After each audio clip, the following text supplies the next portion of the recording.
প্রথম আল্লাহ তাআলা হিসেব নেবেন কিয়ামতের ময়দানে এই সালাতের।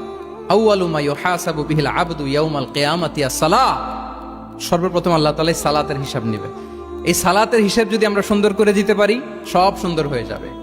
এবং ঈমান আর কুফরের মাঝে পার্থক্য হচ্ছে এই সালাহ।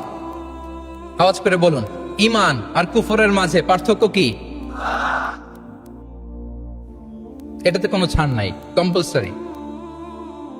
Push yourself to offer Salah on time.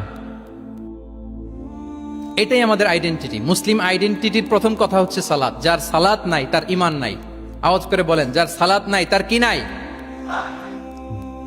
আমাদের অনেক তরুণরা মুসলিম উম্মার মুক্তি কিভাবে হবে এটা নিয়ে খুব পেরেশান, কিন্তু সালাতের ব্যাপারে উদাসীন। এরকম আছে না নাই? এটা হইল? এটা যায়? হ্যাঁ, যে ব্যক্তি মুসলিম উম্মার মুক্তি নিয়ে টেন্সড, সে সালাতে উদাসীন, এটা মেনে নেওয়া যায় না। তাহলে মুসলিম আইডেন্টিটি প্রোটেক্ট করতে হলে সর্বপ্রথম আমাদেরকে সালাতে যত্নবান হতে হবে, 1 নাম্বার। 2 নাম্বার হচ্ছে আল কোরআন আল কারীমের সাথে আমাদের অ্যাটাচমেন্টটাকে মজবুত করতে হবে। 1 নাম্বার হচ্ছে সালাত মুসলিম আইডেন্টিটির, 2 নাম্বার হচ্ছে কোরআন। আওয়াজ করে বলেন, 2 নাম্বার কি? কোরআনের সাথে আমাদের অ্যাটাচমেন্ট বাড়াইতে হবে।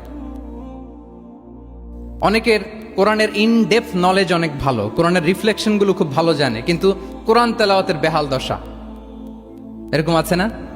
আবার আমাদের অনেক ভাইদের কোরআন তেলাওয়াত মাশাআল্লাহ খুব বিশুদ্ধ, কিন্তু তার আবার কোরআনের রিফ্লেকশন গুলো জানা নাই। দুইটাই আমাদের জন্য crisis. Recitation and reflection both are needed. দুইটাই লাগবে। যে প্রজন্ম কোরআন জানে না তারা কখনো সফল হতে পারে না। আই রিপিট, আমি আবারও বলছি, যে প্রজন্ম কোরআন জানে না তারা কখনো সফল হতে পারে না। তাহলে আমাদের মুসলিম আইডেন্টিটিকে যদি প্রিজার্ভ করতে হয়, প্রোটেক্ট করতে হয়, প্রথমে আমাদেরকে সালাতের ব্যাপারে সোচ্চার হইতে হবে, সচেতন হইতে হবে। 2 নম্বরে কোরআনের সাথে আমাদেরকে অ্যাটাচমেন্ট বাড়াইতে হবে।